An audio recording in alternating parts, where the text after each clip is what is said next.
I'm about to film a video, but I just had to show you how super cute Reg is. Oh, you were all upside down, weren't you? Fast asleep.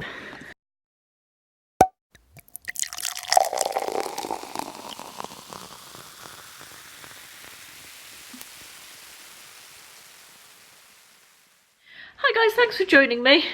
This was meant to be, today's video was meant to be a video about keto and how I'm getting on and showing you some meals and all that sort of thing. And it's not going to be. Well, it sort of is going to be.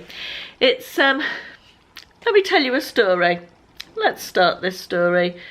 Yesterday, I had a terrible day. It started badly, it continued badly, and it ended badly. I felt this week was always going to be a very busy one. I was up in Bournemouth Monday. I tried to fit a day's work into Monday by lunchtime. I left Monday lunchtime to go up to Bournemouth to visit my parents and to do some sourcing up there. And I was back here by Tuesday lunchtime. Again, trying to fit in a day's work to half a day there, and Wednesday I was up in Plymouth.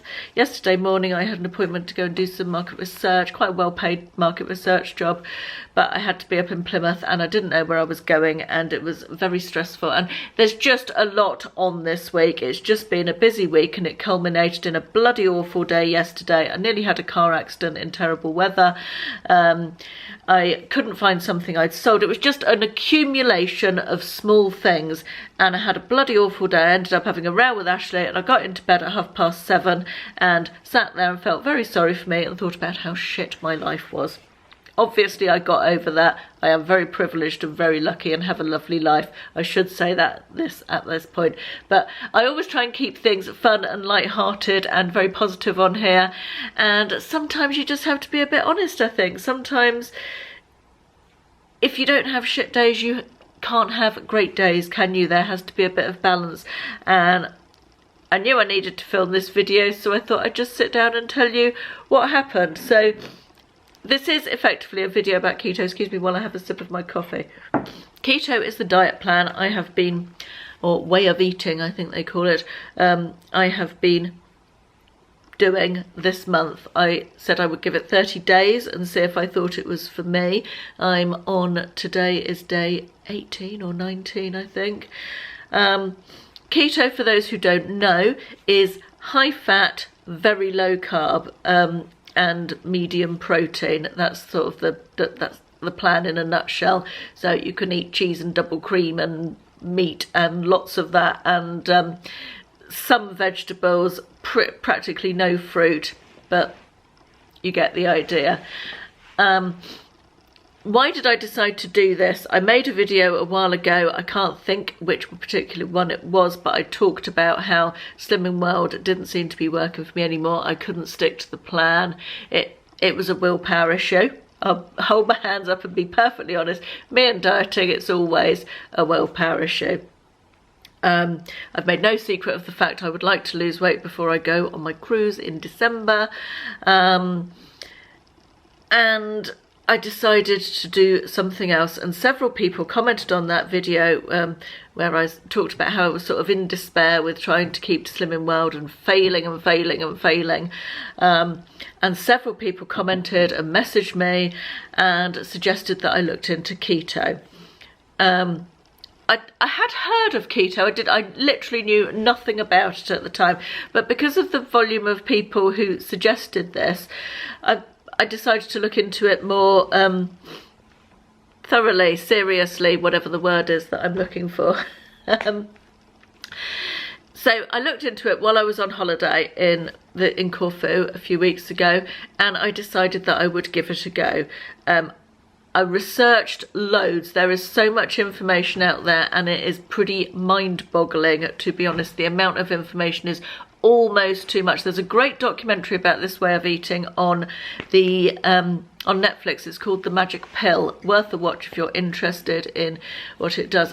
One of the things that attracted me to it is it's meant to be a very anti-inflammatory diet. I have arthritis in my knee and I was quite keen on using it to try and help with that, and people have had a lot of success coming back reversing type 2 diabetes. Not that I've got that or I'm on the cusp of it, but you know, overweightness, obesity is linked to diabetes, isn't it? So it seemed to be quite good from a health perspective, and it also seemed to be a complete turnaround of the way you think about food in terms of ingesting all this fat and very low carb. I also like the fact it was not processed foods, and I decided after lots of research that I would give it a go. At the beginning of August, I committed to doing it for 30 days, and it started out well. I almost immediately saw a drop in my blood pressure, which was great. I'm also on blood pressure medication, so I'd like to come off that. And I also almost immediately saw a reduction in the swelling in my knee, which had been really bad for about 9 months, I would say. It's gone down massive, so I'm looking down at my knee. It's gone down massively, and I've had, touch wood, touching the table, almost a zero pain in it. I don't have what I would call pain, irritation most of the time, but it's better anyway, so that's great. I was also less tired, far less tired. I didn't have that afternoon dip, which is all carb related. I kind of knew that was carbohydrate related.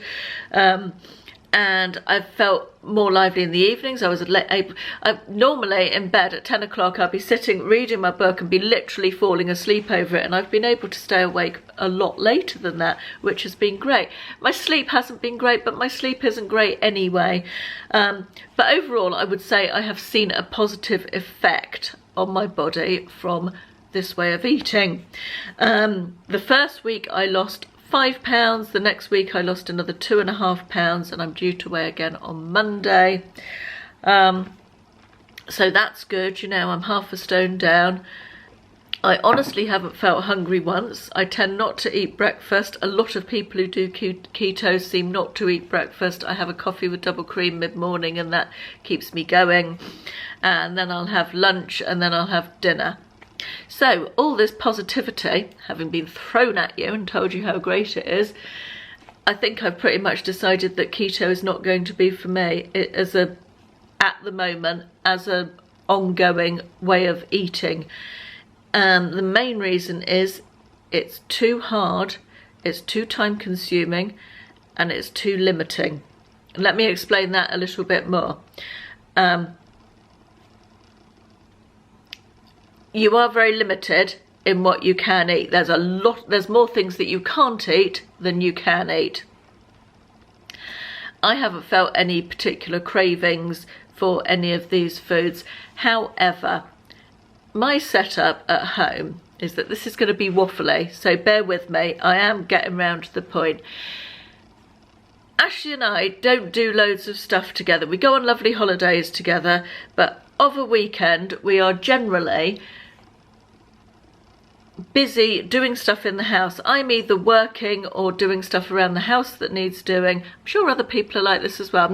This is not a poor me, I'm just explaining how things are. Ashley is doing stuff in the garden or stuff around the house that needs doing. We live in a big house. It needs a lot of stuff doing to it all the time. If we don't keep on top of it, we have to keep on top of it. That is the downside of living in a big, beautiful, luxurious house. This means that we don't have a lot of time for leisure activities together at the weekend. We'd go out to eat with friends, but I couldn't tell you the last time we had what I would call a proper day off that wasn't a holiday. I know we go on a lot of holidays. A proper day off where we went out somewhere for the day and did something nice. Again, I'm not saying poor me. We just don't do that because there's always too much to do. And I know that there is a case in point to say you should prioritise it, you should do that. But it's very easy to slip into this. This whole thing is a roundabout way of saying that the time we do tend to come together and spend together is when we eat. And we eat together, we like to eat together in the evenings. We sit at the table, and especially more so even since William's home, because sometimes when William's home, we sit, well not home, we sit in front of the TV and eat, but we're still together, you know. with William being home as well, again, it's the time we come together as a family. We sit around the table, we discuss our days. We like to do that. I know a lot of people don't do that anymore, but it's just something we've always done. So that's sort of our social time as a family and as a couple for me and Ashley. And how Ashley is crap at doing any sort of housewifey stuff, and with that I mean laundry, hoovering, cleaning, dusting, anything that needs doing. He's crap. He doesn't even remember to put the bins out if I don't tell him where they are. He hasn't ironed anything since about 1983, and probably not even then. Actually, that's not true. My mother made him iron his own shirt at her house once, and he did do it, but it was bloody rubbish. Needs more practice. But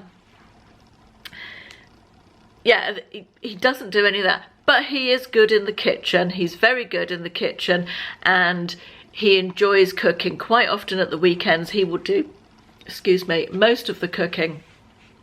And during the week, if I've got a particularly heavy day, like the week that I've had this week that I've just talked about, I can say to him, can you organise dinner tonight? Can you choose it, shop for it, buy it and cook it? And he'll go, yes, no problem. And we pretty much share, I would say these days, 50-50 on the cooking. So that's great. I'm not moaning about him not doing the other stuff. That's fine. I don't do gardening. He does loads of that. So that sort of works for us, you know. But the cooking is one thing around the house that he does do and can help with. Since I've been doing this keto thing, we don't eat the same things. He has no interest in being keto, which is fine. Why should he?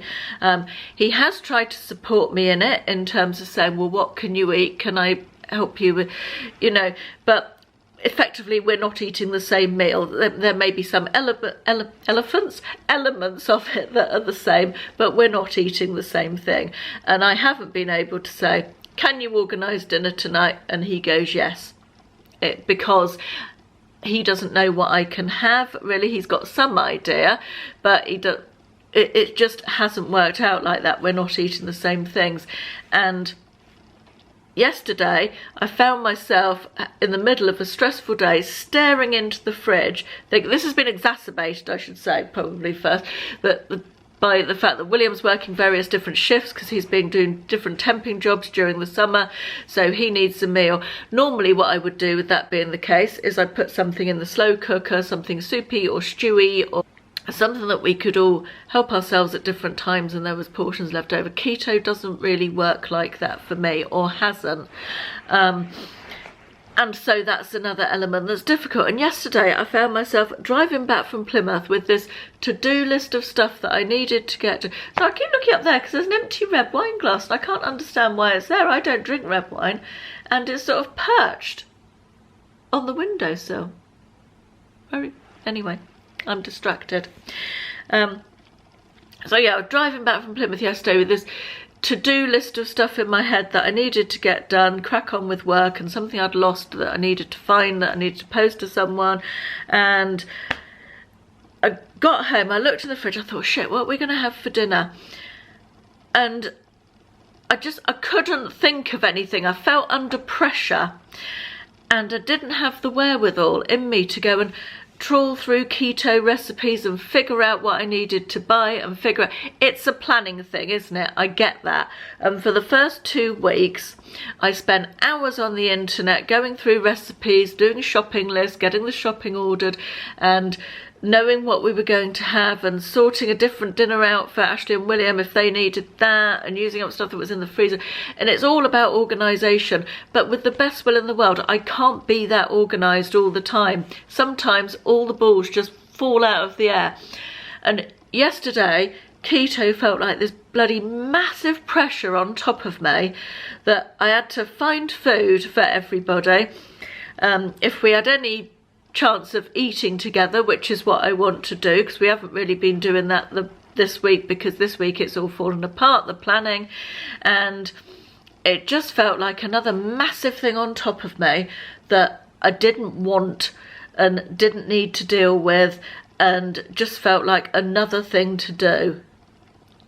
I honestly don't know if I'm making any sense here. I feel like I'm just ranting at the camera, but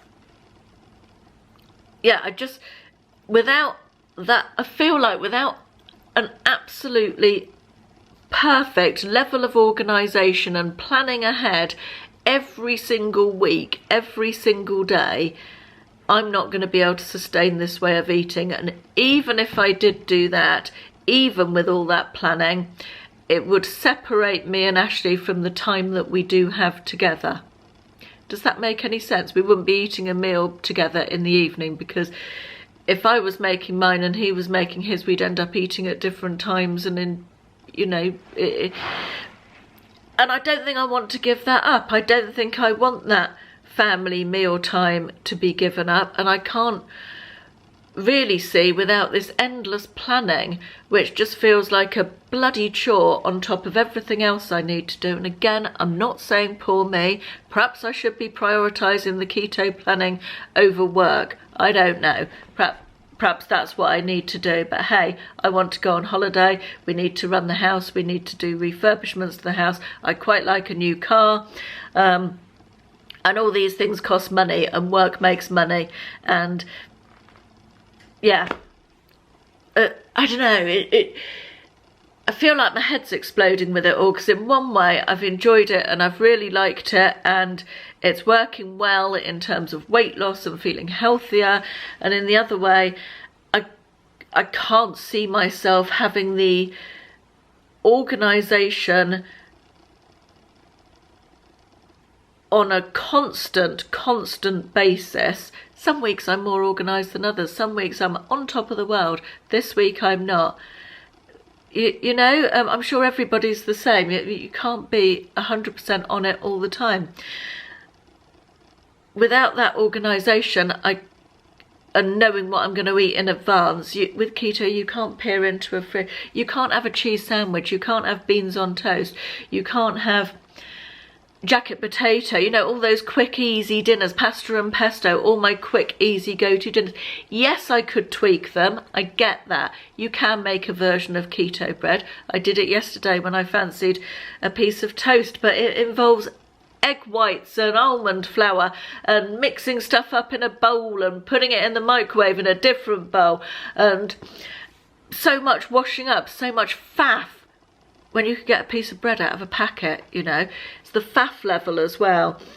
I think I'm just not in the right place to do this. I think that I resent the fact that I feel like it's making us not be able to eat as a family. And perhaps that's my error, perhaps I need to work harder at it. In that case, I hold my hands up and say, I'm not sure I have any more time to put into it at the moment, or the will to be that level of organised all the time. Sometimes it's nice just to have an ad hoc night, isn't it? If you've both had a busy day, shall we get a takeaway? We don't eat loads of takeaway, perhaps once every 3 weeks, but it's nice to have that option. There's not really an option whereby you can have a normal takeaway, or really any of the takeaway options that we would have with keto. It's too limiting for me. I've rabbited on for nearly 20 minutes. I'm hoping I can cut this down, but I hope you understand my frustration with it, and I don't think it can fit into my life as it is at the moment. I will attempt to finish I think I'm going to try and finish the 30 days just to see where I go, and I'm absolutely not discounting a low carb lifestyle. I think low carb is probably or definitely a great thing for me. I'm going to look into ways of tweaking it so it's more higher. Keto is 20 grams of carbs or less a day, and low carb goes down as far or up as far as 50 grams a day. So perhaps I could do that and tweak that into it somehow, so I've got a bit more wiggle room with being able to have stuff like a jacket potato, or, you know, a piece of toast. Seems like such simple things. Also, randomly, the one thing that I've missed is baked beans, and I wouldn't say that I was a great fan of baked beans, but God, I've really missed eating baked beans. Well, I guess in conclusion, keto has not worked for me. It's not something that I feel I can incorporate into my life at the moment, although I'm not discounting it in the future. I think if I lived alone, if I didn't have other demands on, if I didn't have quite such a full-on full-time job, socially it's difficult with going out and stuff as well, going to other people's houses. I can see it would be difficult. Maybe then it would work for me. Maybe if I was in a different place and a different time, I could see it working. But I've got to be honest, I can't see it working for me. And don't get me wrong, I've got a level of frustration within myself that I almost feel like I'm sitting here making excuses about it. But I don't want to give up my family time, my time that I spend with Ashley, the fact we come together having a meal, you know, that's an important thing that we do together. And I don't want to give that up, and I can't see a way that sticking rigidly to keto will not make me have to change that at some level. Anyway, that was a random selection of thoughts. I'm going to stop here because if I carry on, I'll just be going round in circles. I intend to carry it on to the end of the month, pretty much. Although I might be a bit more flexible with it because I feel like I need that if I'm not going to send myself mad with stress rather than with any sort of food craving. But yeah, I'll leave it here. Thanks for watching. See you soon. Bye.